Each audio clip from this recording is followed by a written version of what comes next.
ओ नाना भाव तो नचायो भगतन ने मोको नाना भाव तो नचायो भगतन ने मोको नाना भाव कि नहीं काज मैंने नहीं काज मैंने हो लोकलाज तज नहीं काज मैंने बेकुंड बिसरायो रायो नाना भाव मचायो भगतन ने मोको नाना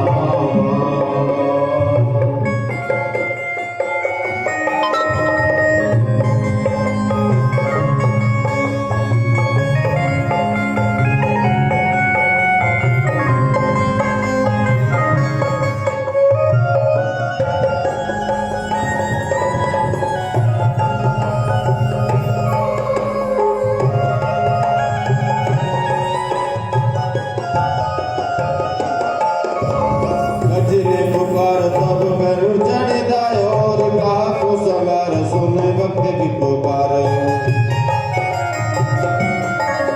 तब दो बुद्धि बिचारी बोले आओ मेरे तारे वो आस है तुम्हारी और जाऊंगा के द्वार वो आस है तुम्हारी और जाऊंगा के द्वार सुनी तेरी नहीं करी देर मैंने हो सुनी तेरी नहीं करी देर मैंने दुर्द चीर बढ़ायो बढ़ायो नाना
उदाए। महाभारत में अर्जुन के संग हो, महाभारत में अर्जुन के संग में सारथी कहायो कहायो नाना नचायो बंदन मोह नाना नचायो बंदन मोह नाना।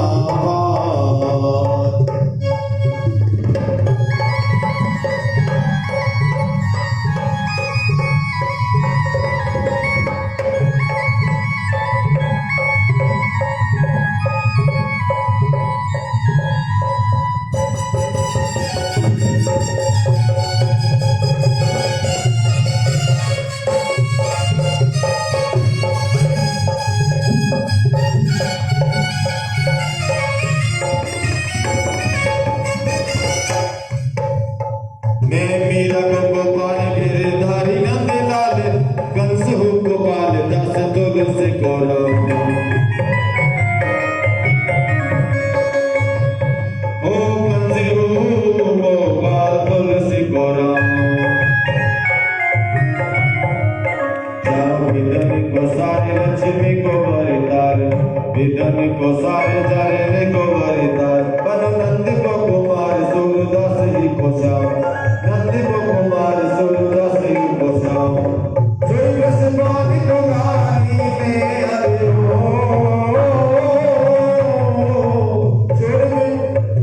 जोई रस बानी तो गानी में चरण को दास बनायो बनायो नाना नचायो बंदन मोह नाना नचायो बंदन मोह नाना। अरे लोग लाज करने काज में हो, लोग लाज करने काज में बैकुंठ से आयो आयो नाना नचायो बंदन मोह नाना नचायो बंदन मोह नाना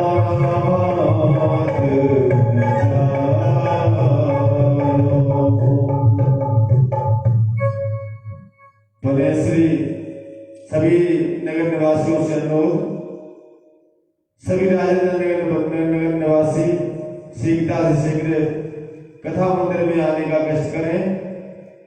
श्री व्यासी महाराज अपने स्थान पर विराजमान हैं। सभी भक्त कथा सुनने के लिए कथा मंदिर में आने का कष्ट करें। एक भजन के द्वारा मेरा आपकी कृपा से सब काम हो रहा है, मेरी आपकी कृपा से सब काम हो रहा है। करते हो तुम कन्हैया सब काम हो रहा है, मेरा आपकी कृपा से सब काम हो रहा है।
मेरा आपकी कृपा से सब काम हो रहा है, मुझे आपकी कृपा से सब काम हो रहा है।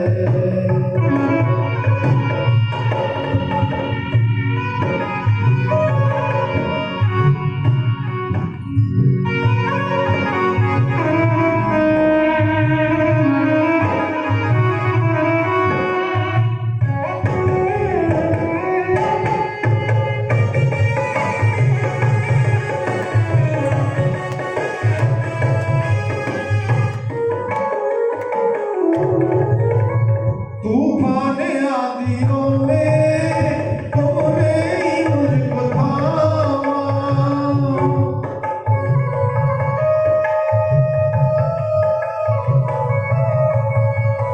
तुम कृष्ण बन के आए जब जब बना सुदामा, तुम कृष्ण बन के आए जब जब बना सुदामा, तेरा करम ये मुझ पर सरेआम हो रहा है, तेरा करम ये मुझ पर सरेआम हो रहा है, तेरा करम ये मुझ पर सरेआम हो रहा है।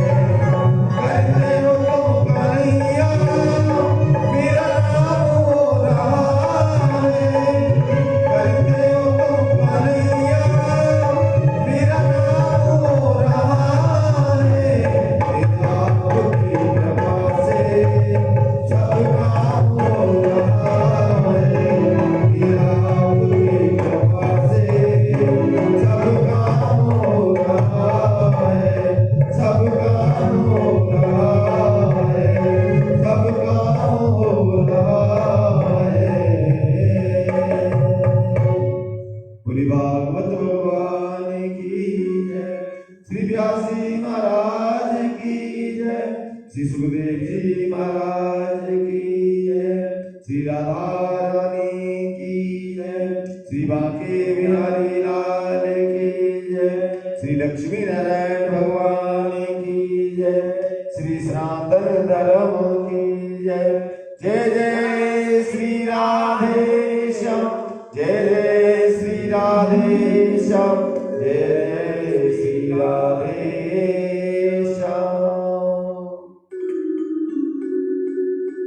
विराजमान आशीन विराजमान श्री व्यास जी महाराज से अनुरोध करते हैं सभी भक्तों को कथा अमृत का पान कराएं। आदरणीय श्री व्यास जी महाराज श्री राधे। ओम गुरुर्ब्रह्मा गुरुर्विष्णु गुरुर्देवो महेश्वरा गुरुर्साक्षात् परं ब्रह्म तस्मै श्री गुरवे नमः। अखण्डमण्डलाकारं व्याप्तेन चराचरं तत्पदं दर्शितं येन तस्मै श्री गुरवे नमः। गजाननं भूतगणाधिसेवितं कपितजम्बूफलचारुभक्षणं उमासुतं शोकविनाशकारकं नमामि विघ्नेश्वरपादपङ्कजं। कर्पूरगारं करुणावतारं संसारसारं भुजगेन्द्रहारं सदा वसन्तं हृदयारविन्दे भवं भवानी सहितं नमामि। नारायणं नमस्कृतं नरं चैव नरोत्तमं देवी सरस्वतीं व्यासं ततो जयमुदीरते। बर्हापीडं नटवरवपु कर्णयोगकर्णकारं विभ्राजवासं गणपकश्यपं च वैजन्ति च माल्यां रन्ध्रारवेणसुधिया पूरणगोपवृन्दै वृन्दावनरमणं स्वपदरमणं प्रहाविशतीर्तिः। उपस्थित मातृशक्ति महान जन आज श्रीमद्भागवत कथा का 7वां दिवस है। भगवान की कथा पूर्णता की तरफ है। भगवान के आपने अनेक लीलाओं के प्रसंग सुने हैं। भगवान के गुणगान और विशेष संकीर्तन। गोविंद जय जय गोपाल जय जय गोविंद जय जय गोपाल जय जय श्री राधा रमण हरि गोविंद जय राधा रमण हरि गोविंद जय गोविंद जय जय गोपाल जय जय गोविंद जय जय गोपाल जय जय राधा रमण हरि गोविंद जय राधा रमण हरि गोविंद जय गोविंद जय जय गोपाल जय जय गोविंद जय जय गोपाल जय जय गोविंद जय जय गोपाल जय जय गोविंद जय जय गोपाल जय जय राधा रमण हरि गोविंद जय राधा रमण हरि गोविंद जय वृंदावन की जय जय बरसाने की जय जय वृंदावन की जय जय बरसाने की जय जय गोकुल महावन श्री राधे की जय गोकुल महावन श्री राधे की जय गोविंद जय गोपाल जय राधा रमण हरि गोविंद बुलवा के बिहारी लाल की जय। जुगलजोड़ी सरकार की जय। जय जय श्री राधे जय जय श्री राधे। आज भगवान के परम पावन कथामृत का पालन करेंगे। सुखदेव जी महाराज कहते हैं, द्वारकाधीश भगवान जब कुंदनपुर में आए तो कुंदनपुर के नगर निवासी सभी भगवान के सामने सलोने सूरत मूर्त को देखकर आनंदित हो गए। और आनंदित इतने हुए कि मन में भगवान से निवेदन कर रहे हैं कि हमारे राजकुमारी का दूल्हे बने तो यही बने हैं। रुक्मणी महारानी के समान तो यही दूल्हा है। इसमें रुक्मणी जी अपना भगवती की पूजा के लिए जाती है। ये समाचार गुप्तचरों ने जहां बारात लेकर शिशुपाल आदि रुके हुए थे, जरासंध आदि थे, उनको बता दिया कि द्वारकाधीश से कुछ नाश होता है। समस्त नगर निवासियों की यही कामना है, यही भावना है कि रुक्मणी जी को वर प्राप्त हो तो यही प्राप्त हो।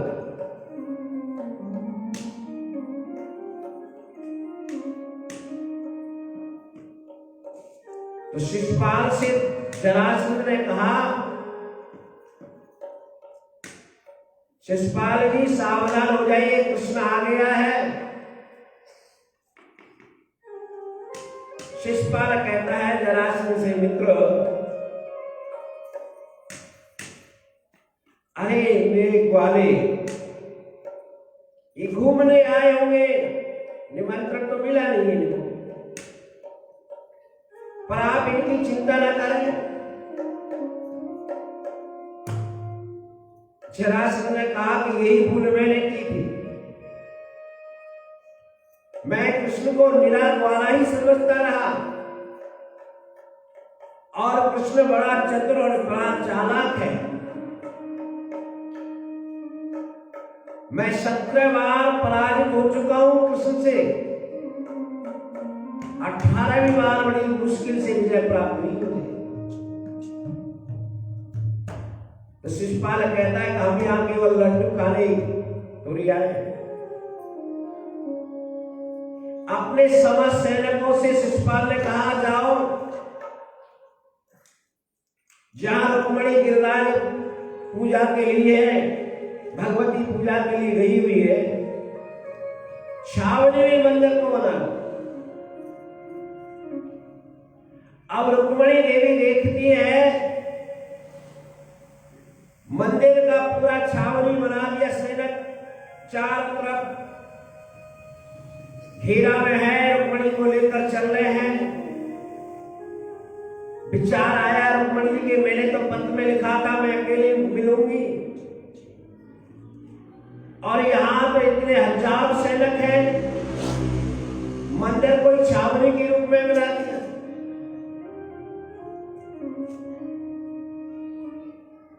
रुक्मिणी भगवती गिरिराज की पूजा करके आती है और वरदान मांगती है कि मुझे कृष्ण ही पति रूप में मिले। तो आशीर्वाद ले दिया भगवती ने। आप जैसे प्रत्येक सीढ़ी पर चढ़ती जा रही है, रुक्मिणी विचार मगन है, इतने सैनिक लगे हुए हैं, इनके मध्य में बीच में मैं कैसे पहचानूंगी ये कृष्ण है। मैंने आज तक शक्ल देखी नहीं।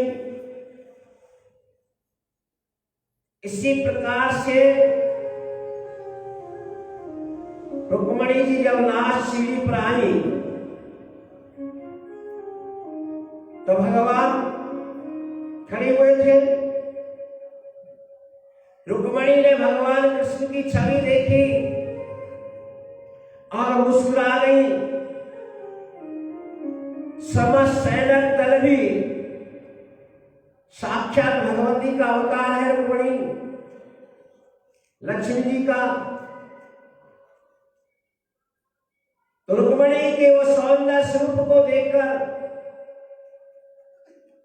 मोहित हुए। कोई रुक्मिणी की वस्त्रों की प्रशंसा करता है,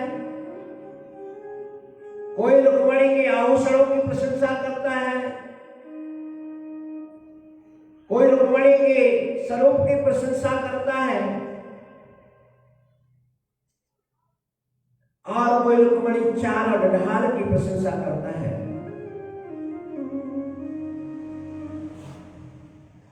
समस्त सैनिक जब रुक्मिणी को भगवान कृष्ण ने हाथ थमाया तो समस्त सैनिक दोनों जुगल जोड़ी को देखते हुए अचंभित रह गए।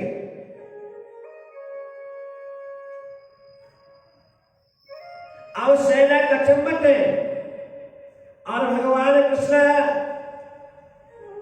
रुक्मिणी को ले जाकर रथ में बैठा दिया।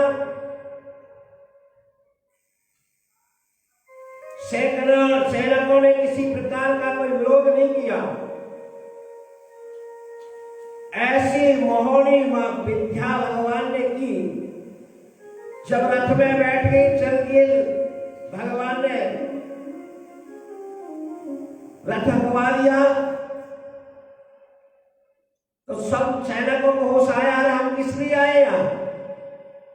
अरे हम तो रुक्मिणी जी की रक्षा के लिए आए।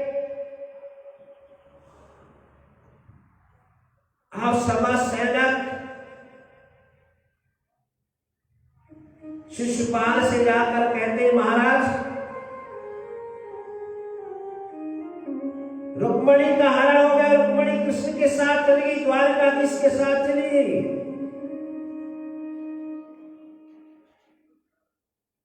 अब सैनिकों के मारने की दौड़ पड़ा शिशुपाल। शिशुपाल ने कहा, आप लोगों को वहां क्यों भेजा? किसने भेजा था? मैंने रुक्मिणी की रक्षा के लिए।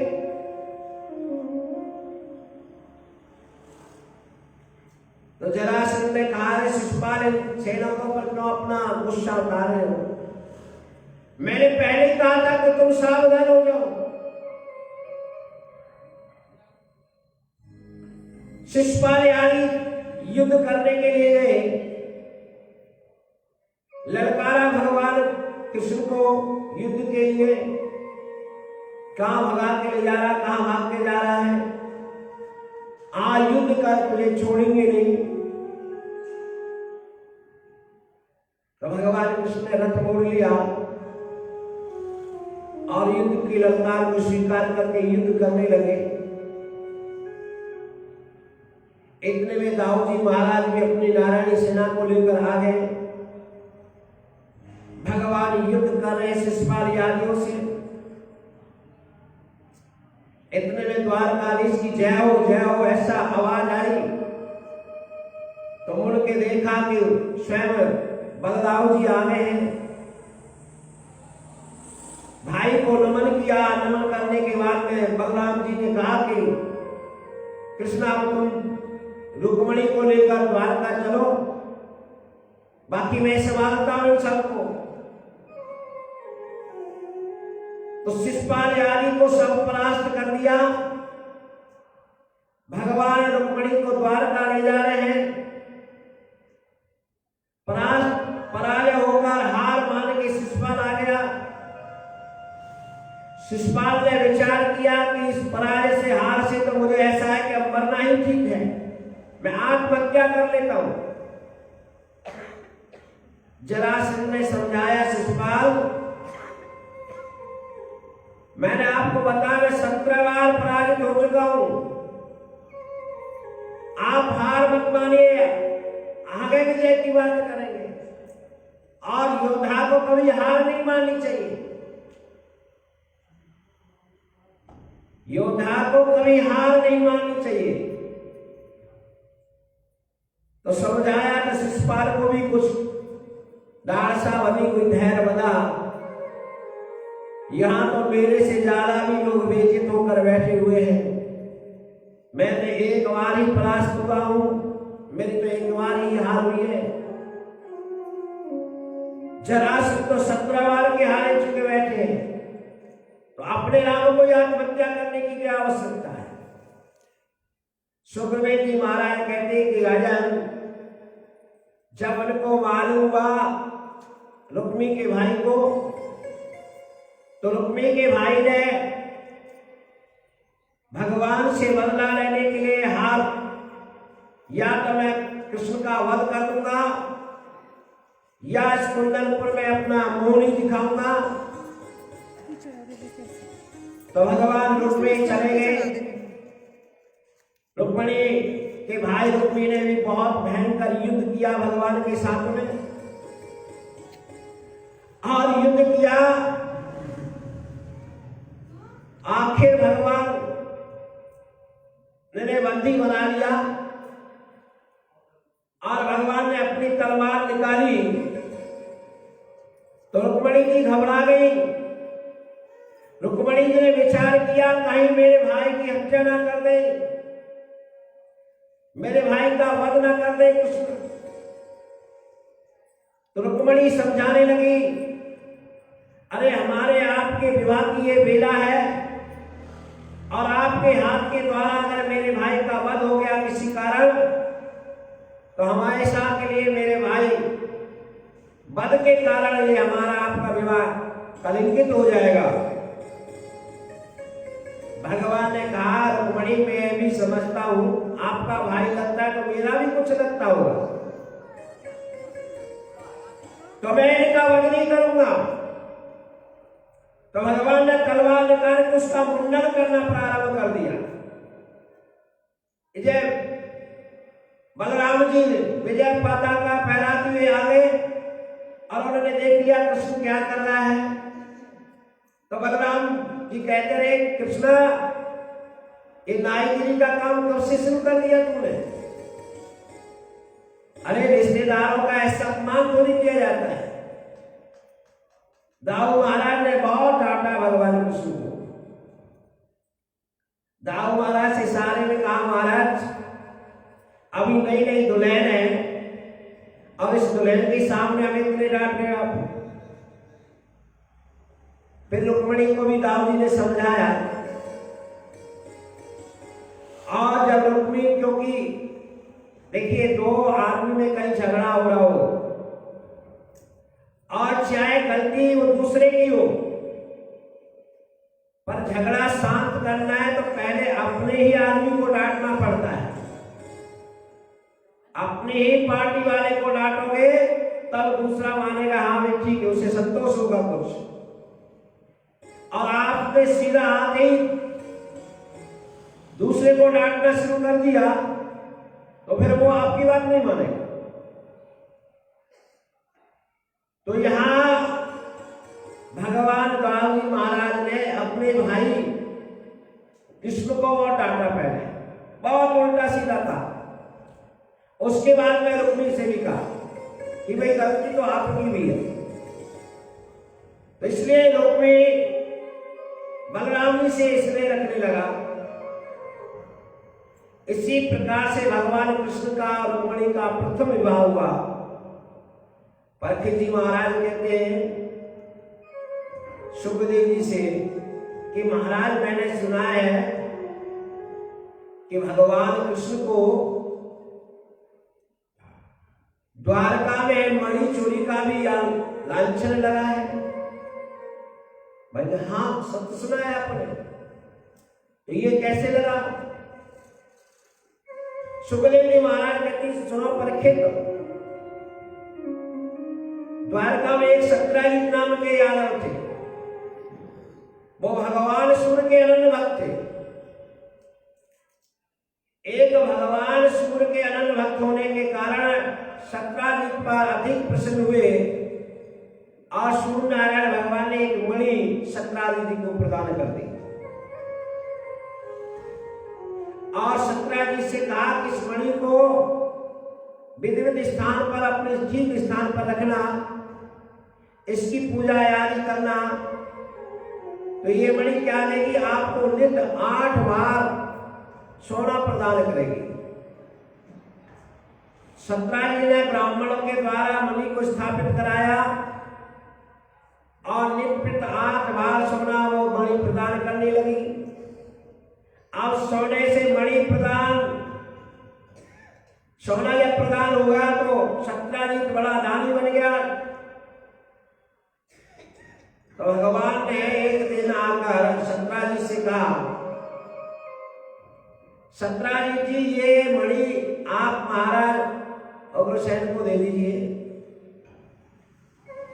क्योंकि जितने भी रत्न हैं वो राजा का अधिकार होता है। तो उन्होंने स्वाभाविक दृष्टि को मांगा, पर सत्राजित ने मना कर दिया कि मैं मणि आपको कदापि नहीं दूंगा। भगवान चले गए। एक सत्राजित का छोटा भाई था प्रसेन। आप प्रसेन से सत्राजित की बहुत स्नेह रखते थे। तो सत्राजित से वो मणि मांगने प्रसेन ने, किस लिए? शिकार खेलने के लिए जा रहा है, मणि को धारण कर। अब नग हर आदमी को सूटेबल नहीं होते। अरे किसी को नग बहुत नुकसान भी कर देता है और किसी को नग बहुत फायदा भी कर देता है। और विशेषक जो ज्यादा प्रभावशाली नग हो, जैसे मान लिया हीरा हो, नीलम हो, पुखराज हो। नीलम, पुखराज, हीरा जैसे नग प्रत्येक आदमी को सूट नहीं होते, उनका अच्छा फल नहीं मिलता प्रत्येक आदमी को। किसी को गलत फल भी मिलता है उनका। इसलिए किसी अच्छे विद्वान से, किसी अच्छे जोशी से सलाह करके ही हमें नग धारण करने चाहिए। तो प्रसेन जो था कहां जा रहा? शिकार खेलने के लिए, वध करने के लिए पशुओं का। अब वध करने के पशु के कारण मणि क्या है? पवित्र चीज है। और वध क्या? अपवित्र चीज है। मृत प्राणियों को, मृत जीवों को छूना पड़ेगा। प्रसेन घोड़ा पर सवार होकर अपना चला गया जंगल में जाकर से एक केहरी मिला शेर, तो शेर ने उसका भी वध कर दिया और मणि को ले गया।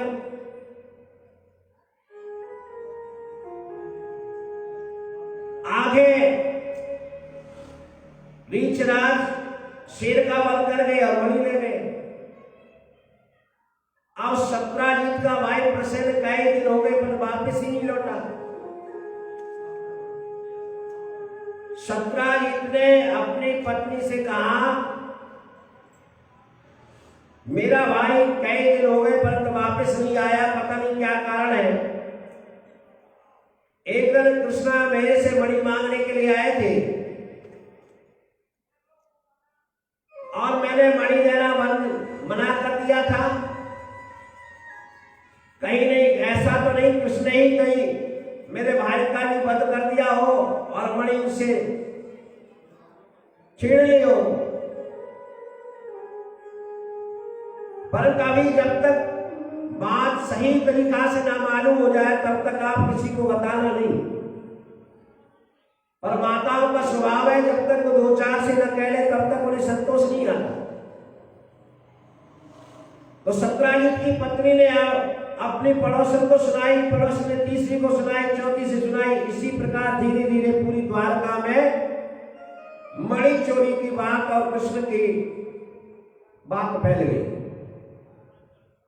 फैलते फैलते महल में पहुंच गई और रुक्मणी जी के कान में ये बात पहुंच गई। अरे हम तो जानते हैं ये वही तो कृष्ण है, पहले माखन मिश्री की चोरी किया करता था, आज मणि और हीरा की चोरी करने लगा है। बालकपन की आदत जल्दी से थोड़ी छूटती है। अब जनता में अपयश फैल गया भगवान कृष्ण के प्रति। रुक्मणी ने हाथ जोड़ के भगवान कृष्ण से निवेदन किया, प्रभु आप क्या सत्राजीत से मणि मांगने गए थे?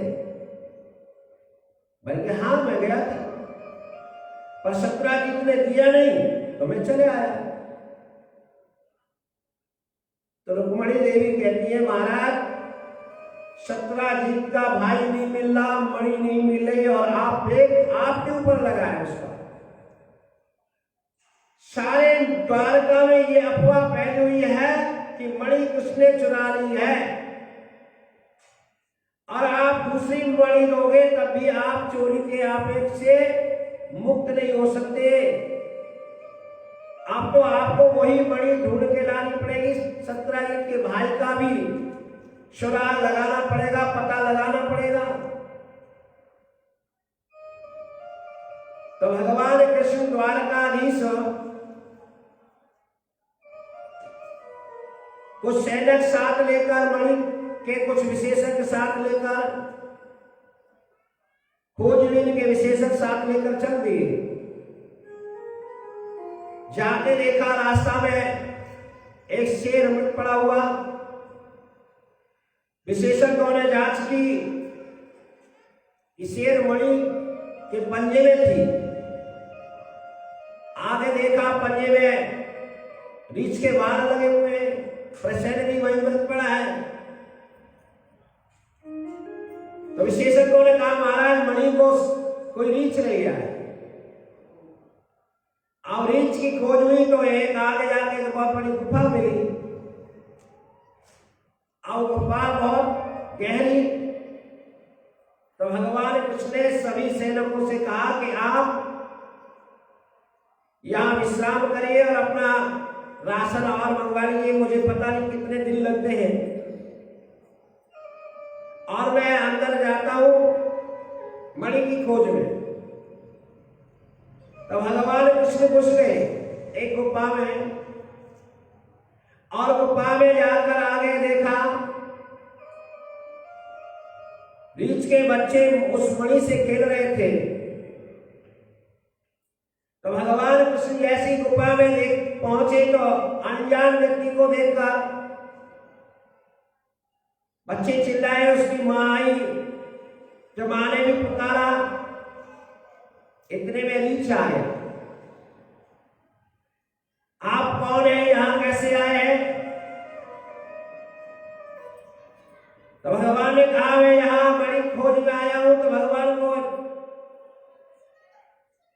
मुख का पहला प्यार कर दिया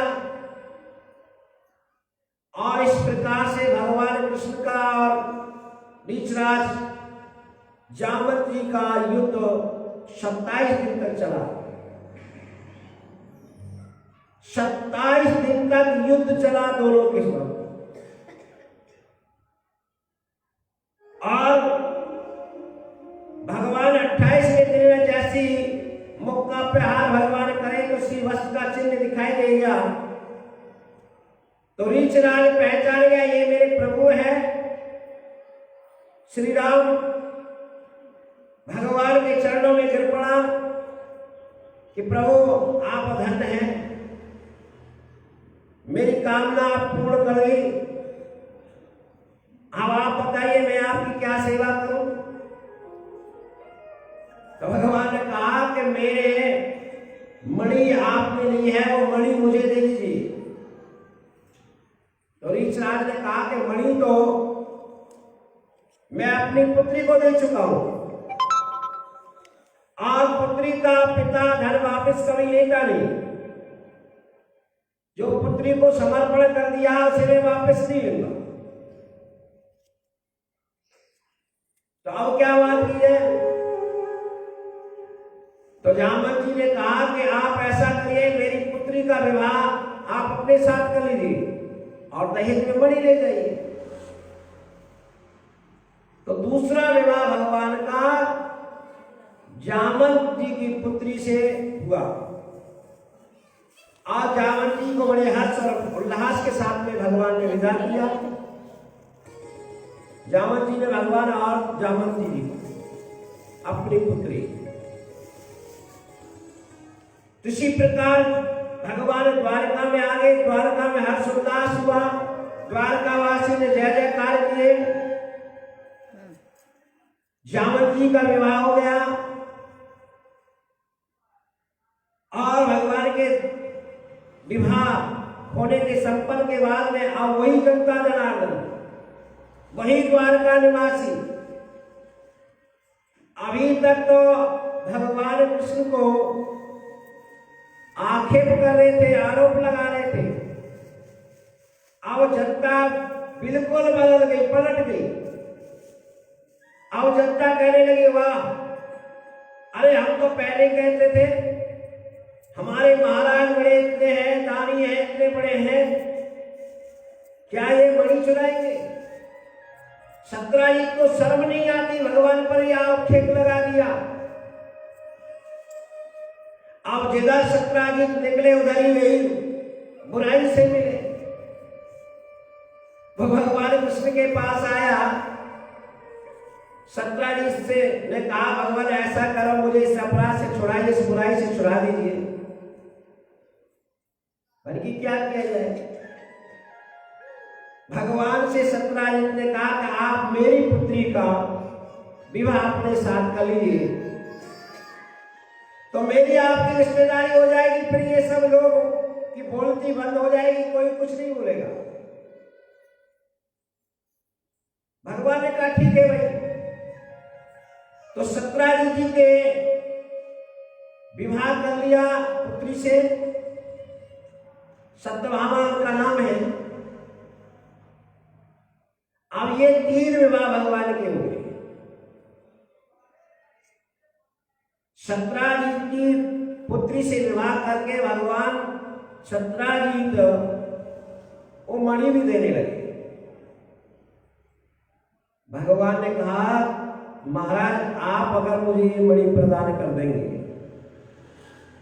तो ये जनता अभी आपके बारे में बोल रही है, कल फिर मेरे बारे में बोलने लगेगी, फिर मेरी बुराई करेगी। इस प्रकार से कि भगवान कृष्ण कितने लोभी है। अरे लोभ के कारण ही सत्राजित का भाई का वध कर दिया और मणि के कारण सत्राजित की बेटी से विवाह कर लिया। सत्राजित की बेटी से विवाह कर लिया। तो अभी तो आप मेरे इस पर कर रहे हैं। तो ऐसा है, भगवान ने कहा सत्राजित जी आप अपना ये सब मणि अपने पास में रखिए और मणि से जो भी सोना उत्पन्न होता है, जो 8 बार, वो 8 बार सोना नित्य प्रति मेरे पास पहुंचा दीजिए, भगवान अग्रसेन जी राजा के पास पहुंचा दीजिए। तो भगवान ने वही काम किया। अब भगवान के ये कितने विवाह हो गए? 3 विवाह। एक भगवान का विवाह किसके साथ में है? एक दिन इंद्रप्रस्थ में आए भगवान, और इंद्रप्रस्थ में अर्जुन और भगवान दोनों घूम रहे थे। तो अर्जुन और भगवान यमुना के किनारे भ्रमण कर रहे थे। तो यमुना तट पर देखा एक देवी बैठी हुई है। भगवान ने दूर से देखा कि अर्जुन ये कोई देवी है, देखिए पूछ के जाके समाचार लेके आओ, ये देवी क्या कर रही है। तो भगवान कृष्ण है, जब पूछने अर्जुन आए तो देवी ने वहां लंबा चौड़ा अपना परिचय दे दिया। मैं सूर्य की पुत्री हूं, यमराज की बहन हूं, और इस समय द्वारकाधीश को अपना पति के रूप में वर पाने के लिए मैं तप कर रही हूं। अगर किसी ने मेरी तरफ टेढ़ी दृष्टि से देखा तो वो यमलोक पहुंच जाएगा। सुखदेव जी महाराज कहते हैं कि भगवान कृष्ण के पास पहुंचे अर्जुन ने कहा, भगवान मुझे तो ऐसा लगता है कि आपकी बृहस्पति बहुत ज्यादा जोर मार रही है। ये देवी में आपको ही बच जाती है, पति के रूप में चाहती है। तो भगवान ने कहा चलिए इनसे विवाह कर लेते हैं। तो चौथा विवाह भगवान ने कालिंदी से किया, यमुना से किया। ये सुखदेव जी महाराज कहते पर फिर ये 4 विवाह भगवान के हो गए। एक अनय नाम के जो राजकुमार थे, तो वो दोनों चाहते थे अपना राजनीतिक कैरियर बढ़ाने के लिए दुर्योधन के साथ अपनी बहन का विवाह करना, मित्रविंदा। परंतु वो चाहती थी भगवान कृष्ण को। तो स्वयंवर हुआ, स्वयंवर में दुर्योधन भी आया और राजकुमार भी आए, पर किसी प्रकार की भय और चिंता से निवृत्त होकर मित्रविंदा ने भगवान कृष्ण के साथ में जयमाला डाल दी, विवाह कर लिया। ये भगवान का 5वां विवाह हुआ। एक कौशलपुर नाम के नरेश थे, नगजित, जिनकी बेटी का नाम था सत्या। उन्होंने ऐसी प्रतिज्ञा करी, उनके पास 7 बैल थे, और 7 बैल ऐसे थे कि वो किसी भी पुरुष की, राज पुरुष की, योद्धा की, वीर की सुगंध लेते थे, गंध को देख लेते थे, और गंध देखते ही उस योद्धा के हाल बयान कर दे। कितने राजकुमार अब तक हाथ पैर तोड़वा चुके थे, पर किसी पर वो 7 बैल न थे नहीं। भगवान पहुंचे और भगवान ने और 7 रूप धारण करे, और 7 रूप धारण करके 7 बैलों को एक साथ नाम दिया। तो सत्या का विवाह हो गया। ये भगवान के 6वां विवाह हुआ। वसुदेव की एक बहन की सुकीर्ति, और सुकीर्ति जो बुआ थी भगवान कृष्ण की, बहुत स्नेह करती थी। उसने अपनी बेटी का विवाह भगवान द्वारकाधीश के साथ संपन्न कराया। भद्रा नाम था इसका। भद्रा का मतलब बहुत भद्र, कल्याण करने वाली। बहुत प्रकार से इसके हस्त में ऐसी कला थी, जिस प्रकार सिद्ध हस्ता बोलते हैं, तो भद्रा का विवाह भगवान के साथ में हुआ। ये भगवान का 7 विवाह हुए।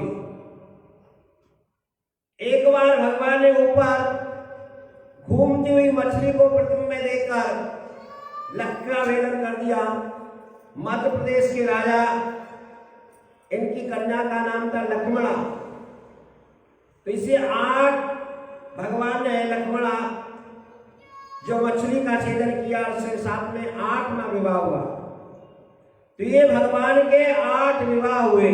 सुखदेव जी महाराज कहते हैं ये आपके भगवान कृष्ण के द्वारकाधीश के 8 विवाह हुए।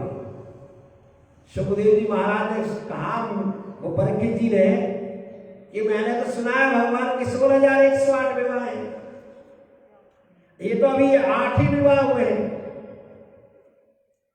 तो सुखदेव जी महाराज कहते सुनो भाई, 8वें विवाह के बाद परीक्षित 16,108 101 विवाह एक ही दिन में संपन्न हुए, एक ही मुहूर्त में संपन्न हुए। प्राग ज्योतिषपुर का राजा भौमासुर था, और भौमासुर का नाम, इनका नाम दूसरा नरकासुर भी था। तो इसने क्या किया, ये भूमि के पुत्र होने के नाते भौमासुर कहलाता था। इसने संकल्प करा क्या 20,000 राजकुमारियां एकत्रित हो जाएंगी, इकट्ठी हो जाएंगी, तो मैं इनके साथ विवाह करूंगा। तो भौमासुर जितने राजाओं को पराजित करता था, उनके जितने भी राजकुमारी राजकन्या होती थी, सबको ले आता था और जेल में डाल देता। तो एक दिन भगवान गरुड़ पर आरूढ़ होकर सत्यभामा को साथ लेकर प्राग ज्योतिषपुर पहुंच गए और भौमासुर पर आक्रमण कर दिया। भौमासुर के साथ में उसका सेनापति का मरु नाम का दैत्य, उसके 5 मुख थे। पहले सेनापति का वध किया भगवान ने। मुरु नाम दैत्य का वध करने के कारण ही भगवान का नाम क्या पड़ा, मुरारी। भगवान का नाम मुरारी इसलिए पड़ा कि मरु नाम दैत्य का वध किया था भगवान ने, तो इनका मुरारी नाम हुआ। और भौमासुर का वध करने के बाद में भगवान अपने 16,101 जो रानियां थी, जो कन्या थी, राजकुमारी थी, उनको कैसे मुक्त कर दिया। अब कैसे जब मुक्त हो गई, दरवाजे खुल गए, तो सब आकर भगवान के चरणों में गिर पड़ी। कहती है भगवान आपने हमें इस राजा की कैसे तो मुक्त कर दिया, पर अब तो हमें अपने परिवार वाले भी स्वीकार नहीं करेंगे, तो प्रभु हमारा उद्धार कैसे होगा। भगवान बोले घबराओ मत, जिसके लिए सारे रास्ते बंद हो गए हैं, सब दरवाजे बंद हो गए हैं, उसके लिए हमेशा मेरा रास्ता, मेरा घर खुला रहता है, मेरे दरवाजे खुले रहते हैं। भगवान ने इसलिए 16,101 विवाह एक साथ में किए और सबको अपने घर में रहकर बड़े आराम से भगवान नित्य निवास कर रहे हैं। तो सुखदेव जी महाराज कहते हैं कि भगवान अन्य गृहस्थियों की तरह नहीं, भगवान सुखदेव जी से प्रश्न किया था भगवान परीक्षित जी महाराज ने। परीक्षित जी महाराज के बोले भगवान इतने बड़े परिवार में भगवान कैसे गृहस्थ लीला करते थे, कैसे अपने गृहस्थी को पालन पोषण करते थे। तो सुखदेव जी महाराज कहते हैं कि राजन, आज हम साधारण गृहस्थी को देखे, वो भी मोह लटकाया रहता है, वो चिंताओं से घिरा रहता है, पर भगवान के मुखारविंद पर हमेशा प्रसन्नचित, भगवान प्रसन्नचित है हमेशा। कोई भगवान के मुख पर किसी प्रकार का कभी भी ऐसा नहीं देखा कि भगवान आज मुंह लटकाए बैठे हुए, आज भगवान किसी चिंता में है। तो आपने इतना बड़ा प्रकर भगवान का और इतनी सब रानियों से 10-10 पुत्र हुए हैं और एक पुत्री भी हुई है। 10-10 भगवान के पुत्र हैं और सब रानियों से एक पुत्री है। इतना बड़ा परिवार होने के कारण भी भगवान बड़े मस्त हैं, आनंद से भगवान अपने निवास कर रहे द्वारकापुरी में। आज तो एक संतान होने पर भी व्यक्ति परेशान है। तो एक दिन भगवान देखते हैं, क्योंकि प्रभु जी सुखदेव जी महाराज कहते हैं यही प्रभु की विशेषता है कि हमेशा भगवान कृष्ण अवस्था में और मुस्कुराते रहते हैं। एक दिन भगवान ने विचार किया, सोचा कि हमारी इतनी पटरानियां हैं, कभी कोई रूठ रही है, कहीं को भवन में जाती है, हम सब को प्राय मना लेते हैं और मनाने में बड़ा आनंद भी आता है।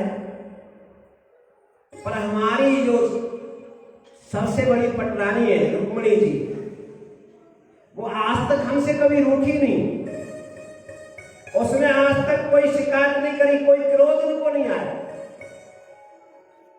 आज हम देखते हैं कुछ रुक्मिणी के साथ हास प्रयास करते हैं, तो भगवान गंभीर मुद्रा में रुक्मिणी के महल में जाकर बैठ जाते हैं।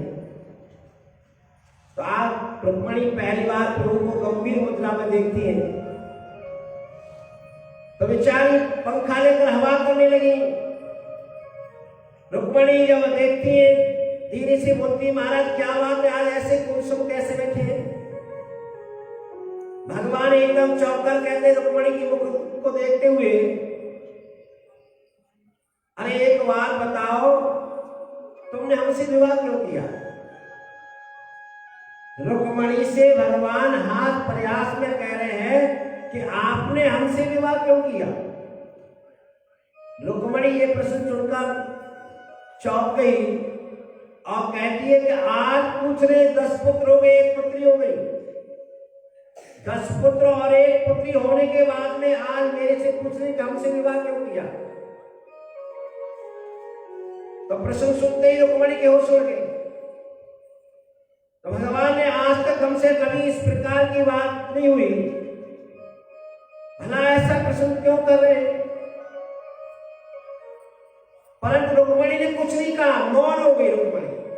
भगवान तिरछी निगाह से देखते हुए गुस्सा आ रहा है या नहीं आ रहा? रुक्मिणी को गुस्सा करने के लिए भगवान देख भी रहे साथ साथ। तो रुक्मिणी को गुस्सा आ रहा है या नहीं आ रहा? अरे हमारा जोड़ा, और शेर में भगवान कहते हैं हमारा जोड़ा कुछ ठीक नहीं बैठता, आपका हमारा जोड़ा ठीक नहीं बैठता। भगवान ने कहा रुक्मिणी से, अरे तुम कहां राजकुमारी, राजघराने की राजकुमारी, और अपने राम कहां जिनके माँ बाप का भी नहीं पता? भगवान कहते हैं कि अपने राम के तो माँ बाप का भी नहीं पता है, कहां कौन माँ बाप है। अपने कोई खानदान का भी ठिकाना नहीं, अपने राम में कोई गुण भी नहीं है। यहां बड़े पराक्रमी होते थे, क्योंकि जरासंध से अब रण छोड़ के भागे, कोई पराक्रमी बड़े बलवान भी नहीं हम। हाँ, एक गुण है, हम नंबर 1 के चोर जरूर है। यही गुण हमने बचपन में सीखा है। यदि तुम अभी भी सोच लो, अभी कुछ नहीं बिगड़ा। भगवान कहते हैं रुक्मिणी देवी अभी भी कुछ नहीं बिगड़ा, अभी भी विचार कर लो। और इतने पर भगवान कहते रण छोड़ के भागे, अपनी जन्मभूमि भी को छोड़ दिया। तो यदि तो मैंने अपना माता पिता की अनुसार वचन चयन किया है। रुक्मिणी से भगवान ने कहा, रुक्मिणी अगर आप यही विचार करती हो कि मैंने अपने माता पिता के वचन के अनुसार आपके साथ विवाह किया है, तो आपके माता पिता ने तो मेरे को देखा नहीं, क्योंकि आपके भाई ने तो शिशुपाल के साथ विवाह करने के लिए तैयार था। शिशुपाल को पसंद किया। अब तुम हमारे साथ विरोध करके चली आई, तो मेरी समझ में नहीं आता कि शिशुपाल में क्या कमी थी। भगवान ने कहा रुक्मिणी जी मेरी समझ में तो आया नहीं कि शिशुपाल में क्या कमी थी। अब तो रुक्मिणी देवी की धड़कन बढ़ गई और इतने सुनने पर रुक्मिणी जी कुछ नहीं बोल पाई। भगवान बोले रुक्मिणी जी मैं तो कहता हूं अभी कुछ नहीं बिगड़ा। जो ये सब सुना रुक्मिणी बेहोश हो गई, हाथ से पंखा अलग गिर गया। भगवान ने देखा रुक्मिणी चक्कर खा के गिर जाएगी, तब भगवान ने चतुर्भुज रूप बनाया। भगवान ने दो हाथों से रुक्मिणी को संभाला और एक हाथ से भगवान पंखा लगा रहे और एक हाथ से अपने पीताम्बर से भगवान रुक्मिणी के नेत्रों के आंसू पहुंच रहे। भगवान ने एक हाथ से रुक्मिणी के नेत्रों के आंसू पहुंचना प्रारंभ कर दिया। पलगास्तम चतुर्भुजा, भगवान ने चतुर्भुज रूप धारण किया। जब भगवान ने रुक्मिणी के ऊपर थोड़ा जल छिड़का तो रुक्मिणी जी को होश आया। भगवान ठकार लगाकर हंसे, अरे देवी विवाह हुए इतने वर्ष व्यतीत हो गए, 10 पुत्रों की मातानी बन गई है, आज मैंने थोड़ा सा प्रयास कर दिया। छोटे मोटे प्रयास तो ग्रस्त में चलते रहते हैं, तो इतनी क्यों घबरा रही? अरे मैं तो मजाक ही तो कर रहा था आपसे। एक बात कहूं, भगवान ने कहा एक बात है, गृहस्थ जीवन में हास प्रयास ना हो तो ये गृहस्थ जीवन तो झंझटों का ही घर है। इसलिए पति पत्नी को हास प्रयास अवश्य करना चाहिए। अयम पर्वो लाभम गृहेषु वेदेवानां जन्मे रेतम यामम प्रियताम वीरो भावने। अरे भगवान कहते सुंदरी, गृह जीवन के प्रत्येक प्रपंचों से पीड़ित होकर परेशान होकर जब अपने प्रिया के पास पहुंचता है तो हास प्रयास मनोरंजन करके उसकी सारी थकान दूर हो जाती है, सब भूल जाता है। बहुत आवश्यक है। रुक्मिणी जी अब सावधान होकर भगवान से कहती है प्रभु आपने सही कहा है, आप एकदम सत्य कह रहे हैं। कि बोल भगवान बोले अच्छी बात, मैं सत्य कह रहा हूं मालूम है आपको, पर हाँ बिल्कुल सत्य कह रहे हैं।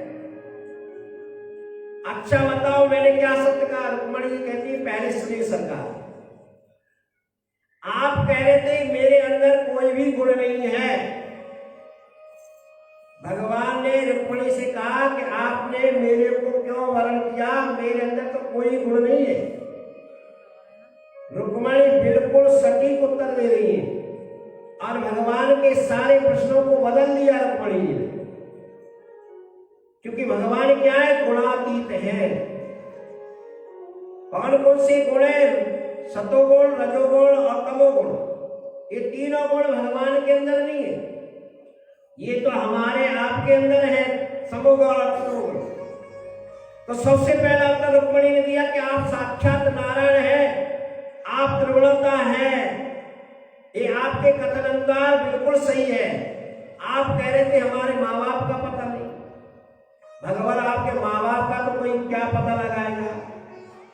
आज तक नेति वेद नेति नेति कहकर आपको छोड़ दिया, आपका पता ही नहीं लग पाया कब से है, अनादिकाल से आप ना आपका अंत है ना आपका आदि है। आपका अंत और आदि कोई पता, यानी वेद भी पता नहीं लग पाए। वेदों ने भी भगवान को नेति नेति करके छोड़ दिया है। तो नेति नेति करके थके एथम मध्यम, ये कहकर सुनी भी आपको जानना असंभव लगता है, तो आपके माँ बाप को कौन क्या जानेगा? इसलिए भी आपका कथन बिल्कुल ठीक है। सरकार क्योंकि भक्तों का हृदय सागर ही आपके निवास करता, हमारा तो कोई घर ही नहीं है। आप कहाँ निवास करते हैं? कि अपने हृदय, भगवान के भक्तों के हृदय कमल में निवास करते हैं। तो आपके तो प्रत्येक भगवान का हृदय कमल जो है भक्तों का, वही निवास करते हैं। आप तो रुक्मिणी कहती है कि लक्ष्मी कहती है वैकुंठ का भी परित्याग कर देते हैं, तो समाग्र का छोड़कर बैठे। इस प्रकार भगवान के भक्तों के काम क्रोध आदि दुर्वाचारों को कभी प्रवेश नहीं होता जिन भक्तों ने भगवान को अपने हृदय में विराजमान कर रखा है। क्योंकि हमेशा तुलसीदास जी, जो लोग हम लोग हनुमान चालीसा आदि पढ़ते हैं, तो उसमें तुलसीदास जी ने एक दुआ लिखा हुआ है कि पवन तनय संकट हरन मंगल मूर्त रूप और राम लखन सीता सहित हृदय वसो स्वरूप। केवल राम जी और लक्ष्मण जी को निवास नहीं दिया, हनुमान जी से कहा कि आप भी आ जाइए, और आप आ गए तो सारा राम दरबार मेरे हृदय के अंदर आ जाएगा। तुलसीदास जी ने हनुमान जी को आमंत्रण किया कि आप वसीए पवन तनय संकट हरन मंगल मूर्त रूप, तो आप मेरे अंदर विराजमान हो जाइए तो आपका राम दरबार पूरा मेरे साथ आ जाएगा।